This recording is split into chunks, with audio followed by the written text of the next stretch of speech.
Hello, and at long last, welcome to the episode of My Valleys where we go through Deadly Africa. Before we actually dive in, I'm just going to go over a couple of enclosures. So this one is one of our sided exhibits. Currently has a character in it. Yeah, this is Charles Avery's got a pair of grey-crowned cranes, which are bred.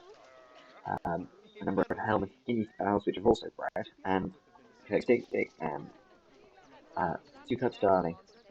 We have camels here, Bactrian on one side, dromedary on the other. We're eventually going to move the Bactrian out and put them in our kind of genetics and ungulate section once the dromedaries have started to multiply a little bit. Yeah, so we're now diving into Deadly Africa.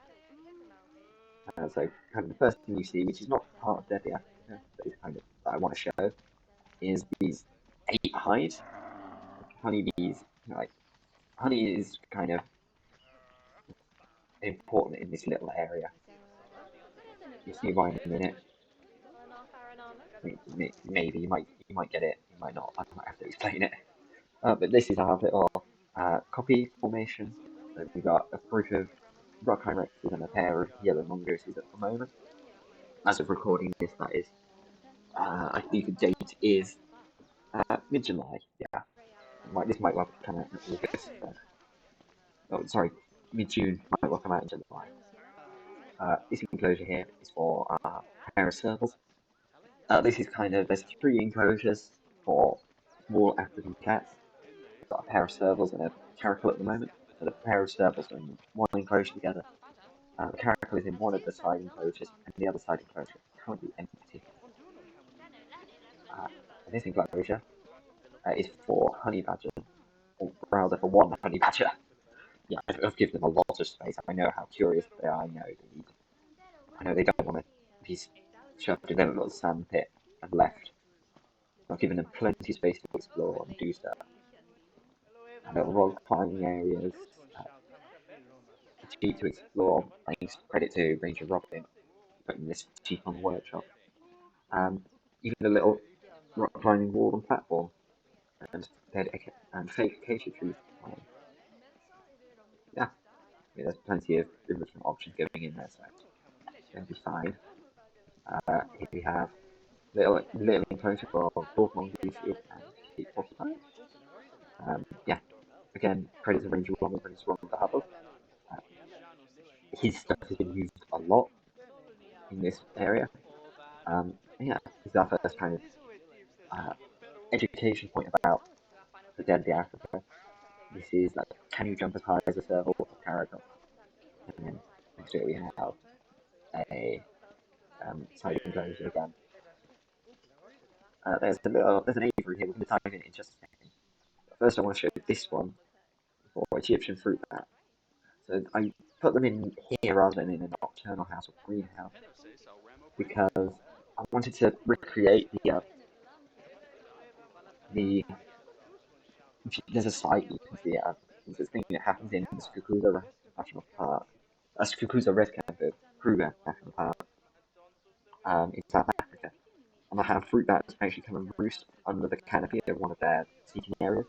So I wanted to kind of replicate that a little bit here. And we're entering this massive aviary, and you can already see kind of the theme. So this is our African watering hole aviary. We've got like 5 or 6 species in here, I think. So at the moment we have grey flamingo, white-faced wishing duck, hammercock, black-crowned night heron, and a single-sex group of African sacred ibis. So you're not allowed to breed ibises, African sacred ibis, technically in the UK. The ZSU allows you to kind of ignore those laws a little bit if you want to, but I decided I might as well follow them. I'm aiming for realism, so why shouldn't I? Yeah, that's the aviary, plenty of nesting points. The actual aviary itself is on the workshop, it's a modular thing, like all the terrain and plants I have in my hand. We're not going to go that way just yet. We go this way first. Yeah, we're going to go past the fruit bats again, past the mongooses, past the little den for honey badger. And this is our next species, uh, African fish eagle. So yeah, I've just given them a nice big aviary with a pond as well, so they can do fish training with like probably a dead fish or a bait fish, and the keepers can just train them and they can demonstrate their natural skill. Yeah. Alright, moving on. This is the toilet block. Either side of it we have scorpions. So on this side we've got about 10 flat-rock scorpions. This side about 5 fat-tailed scorpions. Here we've got a viewing window for honey badgers again. This is kind of their education challenge. You beat this total toy car and then a honey badger. Short answer, no. Right, the challenge trail continues this way, but we're just going to dive around the corner. Just have a very quick glance into the main viewing window for this second honey badger enclosure. But I've had two enclosures just because I know that these species are mostly solitary, and it just provides more space for if if we do get a male as well as the female, which we've got on loan. And yeah, then we can just have a bit more ease with caring for them and breeding them. Uh, yeah, this is where the deadly challenge continues. So we've got four enclosures for snakes, puff adder, African rock python, and black mamba. And this side, the only one that's actually got animals in, ring calf, so also known as ring-necked spitting cobra. This is just a pretty cool snake, I think. Yeah. And then here, this is called our snake killer's aviary. So it houses southern ground hornbill and secretary bird. But these are we've also got backstage. We've got a breeding enclosure for a breeding aviary for our southern ground hornbills. We've got a pair in here, and then on the other side, we've got a breeding enclosure for a pair of secretary birds. So the plan is that we can rotate the pairs out. So we'll have one pair backstage breeding, the other pair on show with any offspring for both species. That is, and it just maximizes the amount of babies we can produce, I guess. Yeah, secretary birds. I wanted to have two pairs just kind of to match the hornbills. The hornbills are part of a ZSU breeding program, so I wanted to make sure so I'm going to have two pairs then. It just maximizes the amount of breeding they can do. All right, I'm gonna not go around this way yet because nothing's built there. There's an enclosure just around the corner on the hill, but it's not actually got anything in it, so I'm going to take it down anyway. So yeah, we'll skip it. We'll just ignore it for now. This hill enclosure is for Barbary sheep and llama. I'm not sure if I'm going to keep the Barbary sheep here. Probably will. Maybe we'll mix them with Nubian ibex in the future, but I'm not decided on that yet. And we've got the llamas are in here temporarily because the domestics area, as I used to in the episode 3, part 1, the domestics area is not very complete. So yeah, they're being housed in here for now with the sheep because that's a viable thing. I'm just going to very briefly because I normally forget. I've been planning this and I forget to mention it. This is I'm not sure what I'm going to do with this aviary. It's planned for a kingfisher, but it might not. I might not get one. I don't know. But this was where we had our group of little winged clovers. I think I mentioned them in the previous episode. This is where we looked after them and we first rescued them growing up. Um, and then yeah, around here we've got the Hamadryas baboon enclosure, or enclosures plural. Um, yeah, this first enclosure is very heavily based on the one at Hayton Zoo in the UK. Yeah, it's fairly simple, it's rocky wall. Yeah. This next enclosure is a bit more freeform. I kind of didn't basically stop anything in particular. I just made it. Yeah, climbing structures, rocks, lots of grass, trees. This is kind of more aimed towards geladas when I hopefully eventually get them. But I obviously don't have any yet, so I can't do anything with them. Oh, me. Back. Yeah, there's nothing that way, so we won't go that way just yet. This is This was an entry to a competition for lions. So this is a lion building. The inside is not been fully decorated, but it's been themed around like a game reserves kind of lodge. It's got a bathroom where the lions will go and drink, a kitchen where they'll go and eat. Like yeah, they're gonna have the lounge area and stuff all around here. It's gonna be themed around it. It's not gonna be that realistic. Yeah, I don't actually have any lions though, so the enclosure's empty for now. But I really wanted to make sure I left it so I can maintain that view. And I can't believe that the giraffes have been in the perfect place. We'll go and see those in a second. But yeah, fairly simple enclosure, kind of what you'd expect. I miss this the baboons. This is their challenge, climbing on the wall like a baboon. It's nothing too special.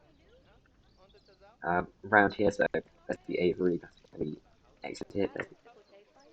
Uh, the old clover aviary. Around here, we got a crocodile enclosure. At the moment, it houses a saltwater crocodile because we don't have any Nile crocodiles in our zoo yet, and we have a salty instead. So, but I'm eventually going to swap the salty out for Nile. Yeah, it's nothing too special. It's just a sandy thing with a bit of water. Um, yeah. Oh, I nearly skipped something. Sorry. I'm going to cut across the crocodile enclosure.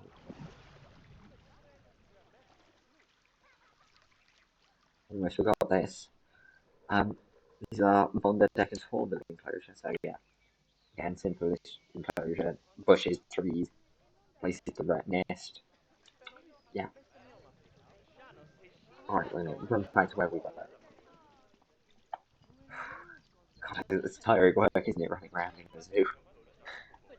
Yeah, we'll look at the savannah in a minute. But first, this is just a very simple tortoise, Sulcata tortoise enclosure, African spur tortoise, whatever you want to call them. I mean, yeah, it's a very simple enclosure. But this is kind of like, this is the main focal point, is definitely Africa. This is a big mixed species savannah. I wanted to make it, most savannas you see are big, open and flat in zoos. Everybody thinks of the Serengeti when they think or the Masai Mara. But I wanted to make it different because there's a lot of hills in Africa. And it's not all flat, and there's a lot of woodland as well in their savannas. So I really wanted to emphasise that part. So I added a lot of hills and a lot of woodland around the back. And then I've left this open area open and moderately flat, just to maintain the views through the line enclosure. But having that difference also allows us to have a lot more different species from the different areas. So we've got giraffes and I can't remember if impala are forest species, honestly. But yeah, we've got giraffes. We can eventually have kudu in the forest, and then in the savannah we've got ostriches. We've got in the tiny open areas. We've got ostriches, eland, zebra, impala. If they're not in the forest, that is. But yeah, there's plenty of options for animals to go to. Also included this artificial watering hole because I wanted to emphasize the importance of those to animals in savannas. Yeah, there's a lot of backstage for them. Uh, sorry, excuse that notification on my phone. Uh, eland, impala, and ostrich and giraffe are all up here in their separate barn.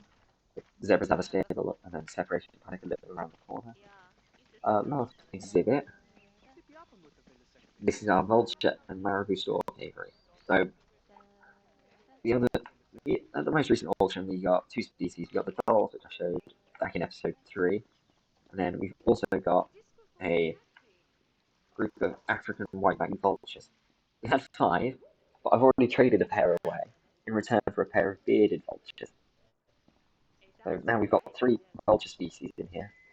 We've got like 5 hooded vultures, and they've already laid eggs, so I'm gonna have even more after this recording. Which I'm currently going to trade a lot of them away in order to get a lot of other African species. I'll try and go for the African vultures. I know they're really quite rare, and the other vulture species from Africa are kind of rare in ZSU at the moment. But yeah, I mean, I've added some deadfall trees, rocky outcroppings. a couple of nesting spots for marabou storks. I've only got one male at the moment, but I want to get a few more, get a breeding group. Carcass feeder for the vultures, that's what they're called. Yeah, so it's a fake carcass, and then you just fill it with food, and they show kind of their dominance hierarchy when they're feeding. So the biggest ones, the whitebacks will dive in first, then the hooded will come and clean up all the rest of the bones. And the bearded, I think, tend to normally eat the bones at the end and stuff. Yeah, it's nice. Uh, but that is the last enclosure in Deadly Africa, which means we are done for now. Smash! But yeah, that is the end of this episode. So, thank you very much for watching. Uh, like, comment, subscribe. Tell me what you want to see in future videos, whether that be a new zoo idea or one-off enclosure. Just let me know.